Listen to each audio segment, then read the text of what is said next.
Welcome to the Movement PT Coffee Cast, where we sit down and talk about physical therapy, health, and whatever else comes to mind during our coffee-infused conversations.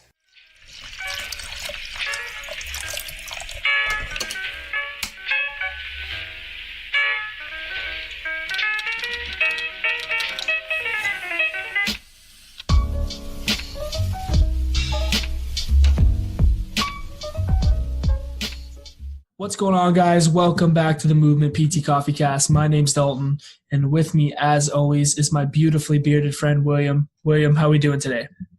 I'm doing pretty good, dude. I'm just trying to grow my beard and just keep living, man. How about you? Man, I'm trying to grow my beard too and live, but I'm struggling with the beard growing. Well, you got the living part going, so that's all right. I am. I'm living. That's all we can do out here, man. That's right. Yeah, so guys, we're back at it again with another episode. It's just going to be me and Will talking today. I'm going to actually have Will kind of lay the groundwork for the conversation, as he was the one that came up with the topic that we're going to discuss today. But before we get into that, guys, we just want to say thank you, as always, for supporting the podcast. We really appreciate it. If you've been rocking with us from day one, thank you. If you just started following us, thank you. We really appreciate it. We just ask, if you have listened to the podcast and you enjoy it and you like it, that you head over to iTunes, subscribe, drop us a review, and then share an episode with one other person. Just keep spreading the movement that we're trying to create here. We would really, really appreciate that, guys. Okay, Will, take me away, man. All right, here we go. See what I can do, Dalton.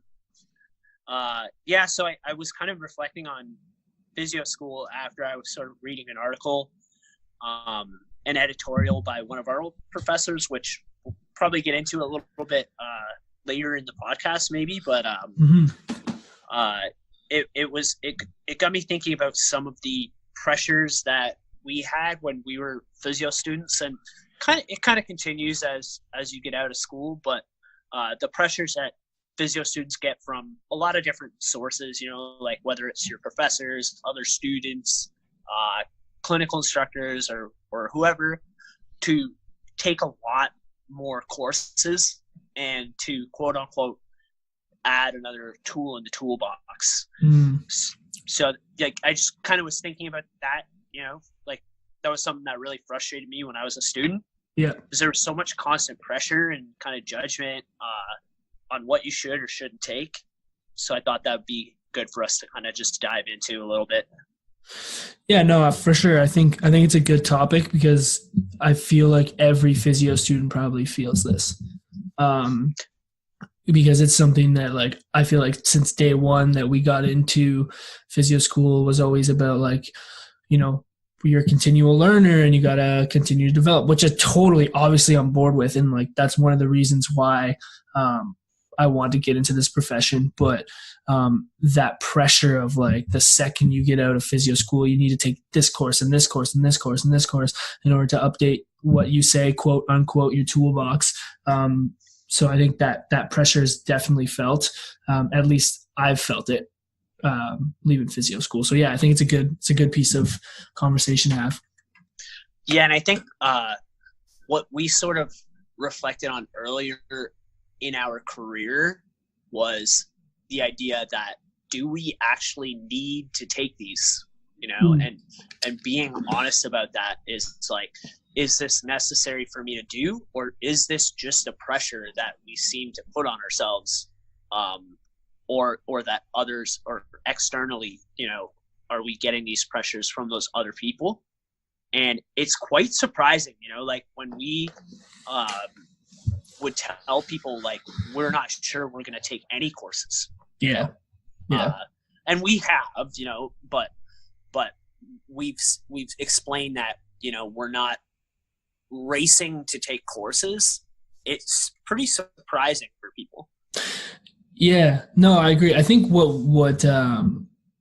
we did off the bat, and I'm still trying to figure this out, and I encourage other physio students or new grads to think about this, is figure out, try to take the time and reflect on what you really want to do. What is it that you want to do within the profession? You know what I mean? if you're going to take a course, is this course valuable to how you see yourself treating? Like, come up with your values of like, as a clinician, like what you truly value, and then based off that, choose what continuing education you want to take. Because I think what happens is we get into school and we don't know those values or how or what kind of clinician you want to be, because it's such a wide variety of like what physiotherapy is, that like we just think, oh, I'm just going to take all these courses because everyone's taking these courses and I need to stay up with the race of having these courses, because if I don't, then I'm looked at as someone who's not as experienced or is not going to be as good of a physio as other people. And I don't think that that's true. And I think the best thing that I did for myself, and I know you've done the same thing, is like we took time to reflect on what we really wanted to do. And then that was how we were going to take courses, based off of, does it align with our values? And if it didn't, then we're not just going to take a course because everyone else is taking a course and because we're broke. But beyond that. No, I think we backpedal a little bit too, you know, like, and we just get back to this idea of quote unquote tool, you know, because I think something that really changed my mindset around this, and maybe not changed my mindset, but sort of enabled me to recognize what I was really after, was when we talked to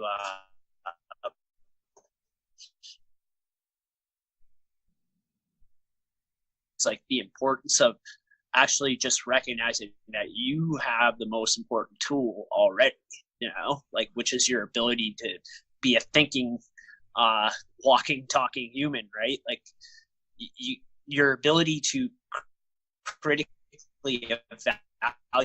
evaluate things, think in general, is so much more important than having a new kind of tool in your toolbox.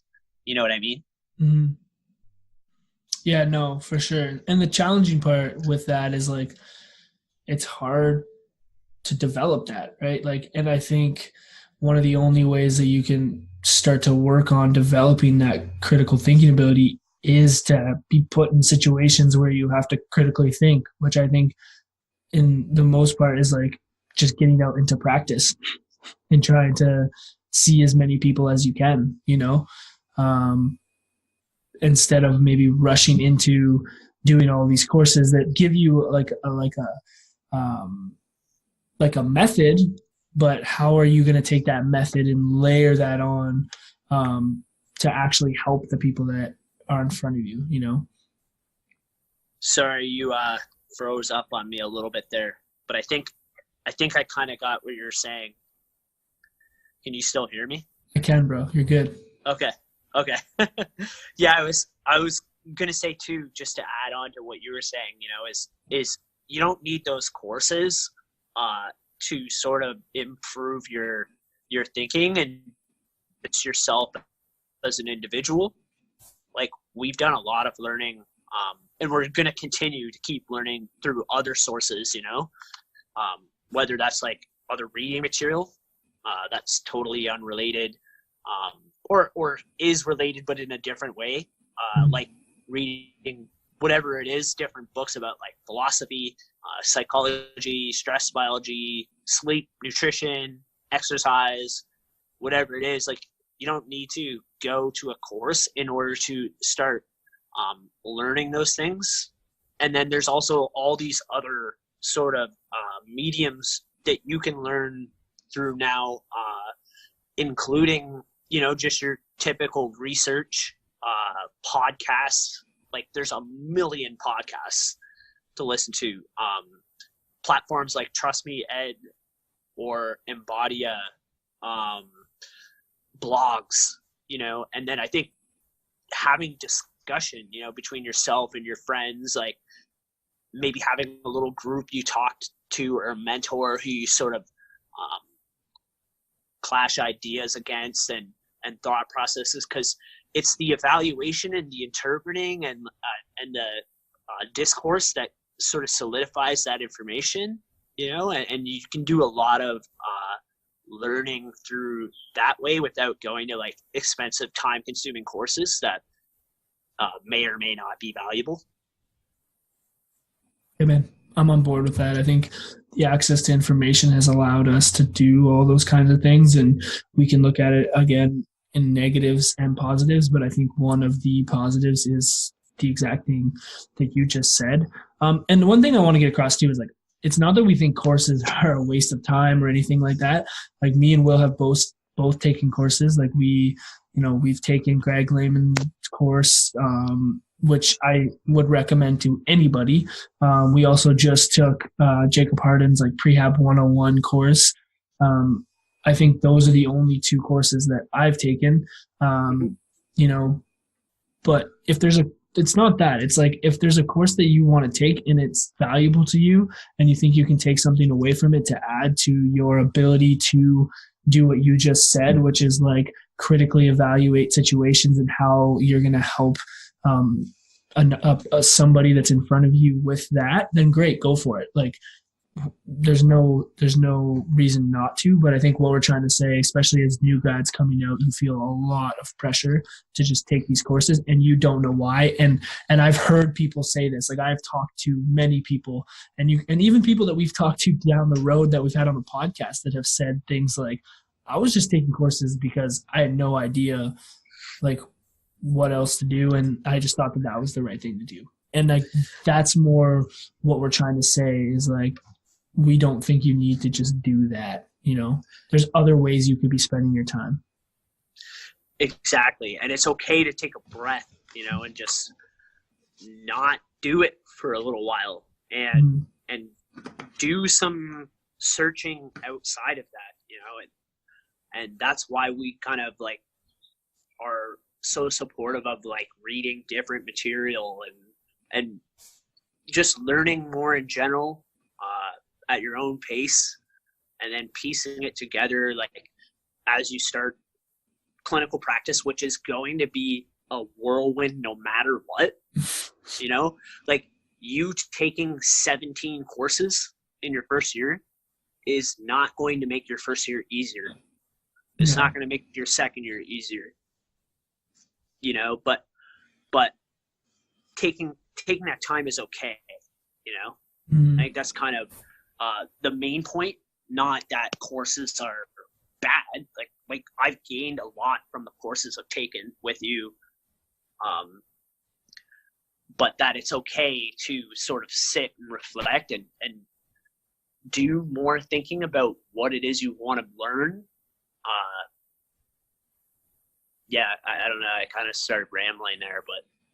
Well, what do you think the pressure, why do you think that pressure is put on like new grads or physio students or just anyone in the profession? Like what is that pressure of like, you need to do all these courses, you need to do all these courses?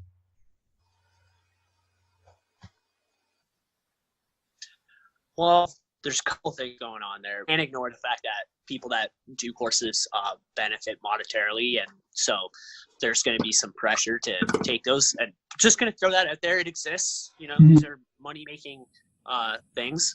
But I think at the core of it, from like an internal perspective, it's probably because you just want to be better. You want to be a better physio. And that kind of like steers us into sort of the last part of this, right? Which is, do we even know, like, in order to say, well, you don't want to take the course, you don't want to be a better physio, you have to know what the heck it means to be a better physiotherapist, and that's what really got me. I've been reflecting on that since I read our Professor Dave Walton's editorial, which is called The Critical Skill Asking Why. We could put in our show notes, but it's an endorsement of critical reflection in physio research and practice. So he's talking about how unknown what being a good physiotherapist is, and how variable this answer will be depending on who you ask. Like across Canada, asking physiotherapists this question, and not only did they have different answers, but everybody agrees if you were to ask people on the street what a good physiotherapist is, you would get so many different answers. So like, I guess, like, I kind of wanted to, mirror his call to action, which is just to encourage, like, whoever's listening to reflect on what they feel like makes a good physio and what they want to accomplish, and then use that to decide, why you want to learn what you want to learn. Mm-hmm. And start asking and deeply, like, reflecting on those things before you rush out and just start taking a bunch of courses to get more tools. Yeah, no, for sure. And that's a tough question, man. Those are tough questions to answer. And I don't. They are really hard questions. So, I mean, that's a good piece. Do you have any thoughts on that? Like, have you like, what have you come up with, like, thinking about that? No, I don't have any sound thoughts, I think, on, like, what it is. I think the important thing is to ask yourself, and to think about those things. It's like the act of reflecting that's more important than the answer. Mm. Do you know what I mean? Yeah, for sure. And I guess that can kind of come back to, like, how we were saying, if we want to relate it to the courses, it's like we were saying, like, take the time to reflect on your values, like, as a person, one, and then two, as, like, a clinician, and what you want to really accomplish when you're working on a daily basis with people.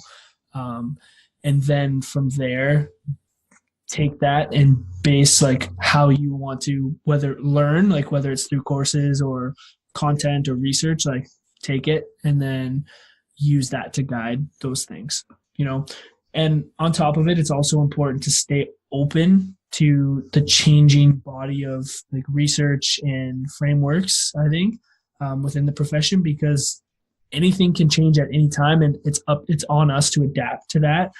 So I also think that's an important thing to keep in mind, because it's easy to get into your own mind or focus on one thing that you really enjoy or find valuable, but we can't ignore the actual changing research and body of work that's being put out there.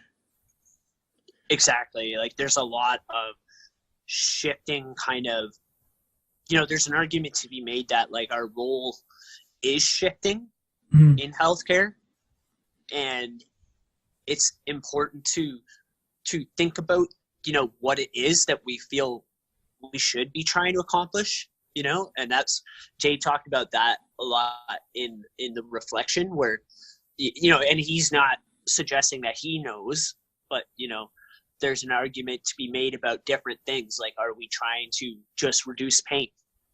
If that's the idea, then why are we doing that? And then the other thought is, like, maybe we're trying to aim to kind of reduce disability, and that's, like, kind of an area where I've been sort of shifting to personally, but and then I guess the aim would be to reflect on that, and think about that.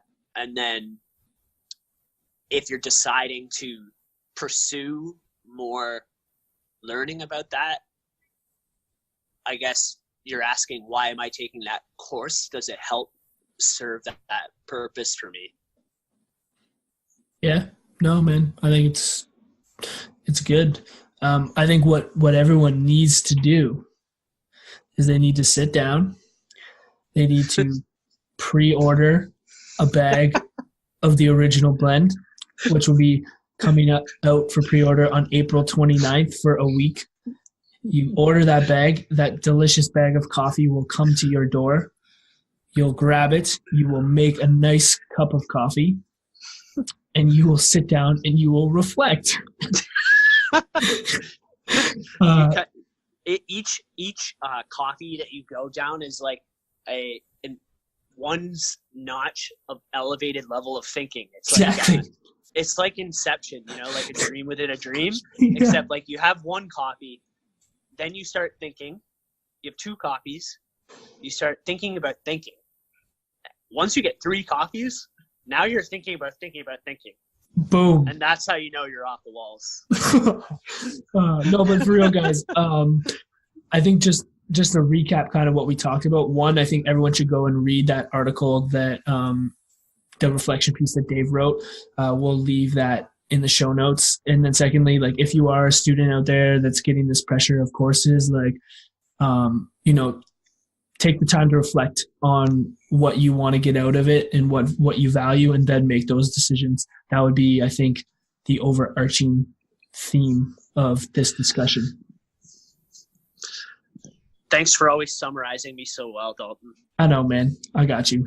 But we're going to leave it there, guys. So you can find us on social. You can find us on Instagram, Facebook, Twitter, at the MVMT PTs. You can reach out to us on the email machine, themovementpts@gmail.com. And as always, guys, if you enjoyed any episode, head over to iTunes, subscribe, leave us a review, and then share an episode with one other person. We really appreciate it. And also pre-order the original blend. April 29th, pre-order goes on sale for a week. Get your bag. We're excited to put this out for you guys. We're pumped. It's been something that we've been working on for a while. And yeah, so go do that for us. We'd appreciate it. And for you, because you know what? We want to say thank you for the support. So we thought we'd just give you coffee. Duh. All right. Will, you got anything? No, I'm good, man. All right. Peace.